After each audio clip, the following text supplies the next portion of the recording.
Hi, welcome back to Movement of the Week. This is video number 2. What we're going to do today is follow on a bit from last week's deep squat position, and we're going to work on stiffness in the ankles and freeing them up to aid in the deep squat. Right, so the first part of this is going to be soft tissue based, and what I mean by that is we're going to assess the lower calf and the tissue around it and start freeing it up to get a bit more range so our foot can move more freely, especially in the deep squat position. So I've got 2 pieces of equipment here. You can use anything for this. No one has a foam roller. They can use a rolling pin at home. Most people have a rolling pin, or even an UD wine glass works quite well.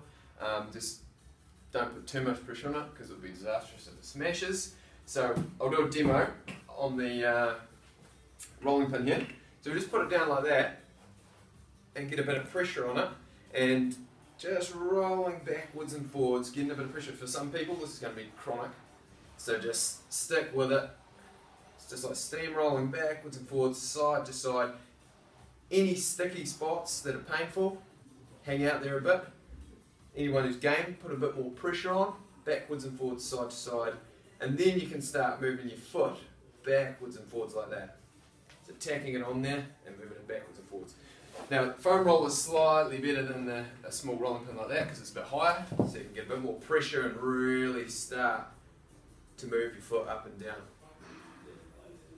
So what we want to aim to do is, if you look at my foot there, I mean my leg there, we want to really work from this bit down to start with and then start getting up through here. Now see how you go with that. So after we've freed up the soft tissue stuff of the lower leg,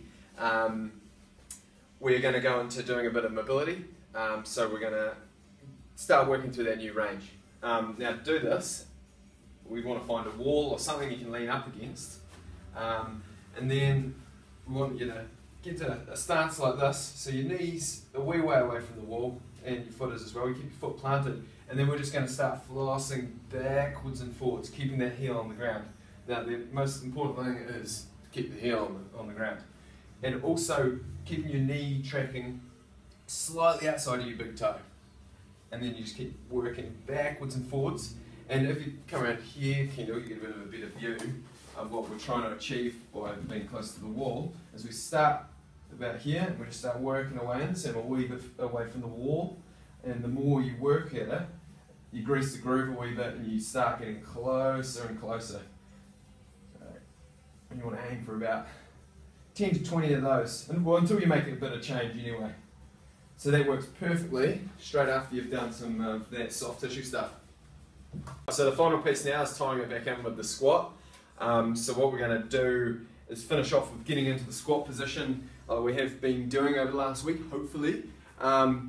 You can do it like I'm doing without holding on to anything if you want, but if you're a beginner, keep going with holding on to something so you've got good balance and you can really keep the knees wide. But we want to start sort of moving side to side and really driving the knee over top of the toe a bit, and aim to keep that heel down. Side to side like that, and even pushing the knees out a wee bit on either side, and just try accumulating that 5 minutes up, a day.